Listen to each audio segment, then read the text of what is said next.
Oh, Father in heaven.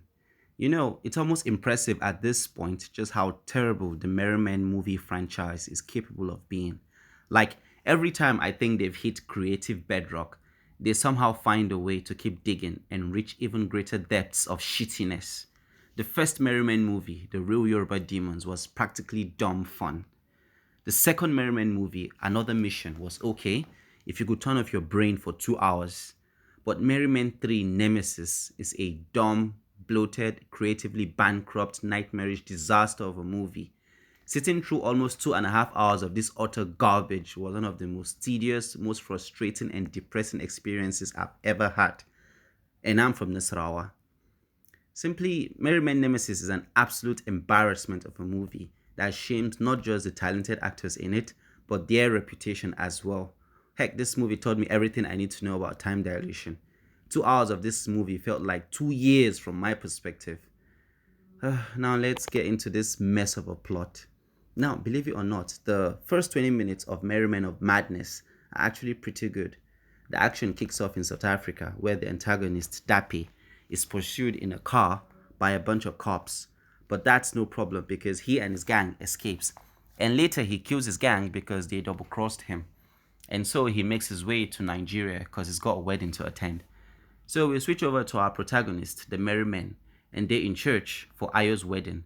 But then the wedding gets hijacked by Dappy as he shows them a recording of their friend Nas getting blown up as he enters his car. And that's where the good stuff ends, my friends. What happens from now on is what I like to call slow burn stupidity. So the Merrymen retreats to their bunker to make sense of the situation. Dappy kidnaps a father figure to Ayo, both of them actually, and calls him out. Ayo, knowing it's a trap, but goes anyway and gets caught. Dappy explains to Ayo that they were set up by him and left for dead. And so Dappy hands Ayo an empty gun and tells him to shoot the traitor. But Ayo's like, nah, I won't do that. Then Dappy proceeds to beat the shit out of Ayo and shoots him 5 times. But no problem because few minutes later, Ayo is taken to the hospital as doctors confirm he's still alive. Wait, how's that possible? How did he survive 5 slugs to the chest at point blank range? Oh well, I guess that is something you can totally do now. And so Dappy goes on a killing spree. He kills a bunch of politicians and two of Ayo's men, and then pins it on the Merrymen. And oh yes, the Merrymen have women in their team now, so I guess we'll call them the Merry Women. And so Dappy kidnaps Zara's son and promises to kill him if Ayo and his Merrymen and women don't kill a particular senator. Why? I don't know. And so the Merryman gets to the senator and supposedly kills him. So Dappy arranges a meet with them to hand over the boy. And then the police arrives. And then a shootout ensues. And then the police decides they're tired and they take a break. And Dappy's gang and the Merrymen continues the shootout. But after a while, Dappy decides he's bored and then he falls down and dies of boredom and bullets. And that's it. That's the plot for Merrymen, the incarnation of stupidity.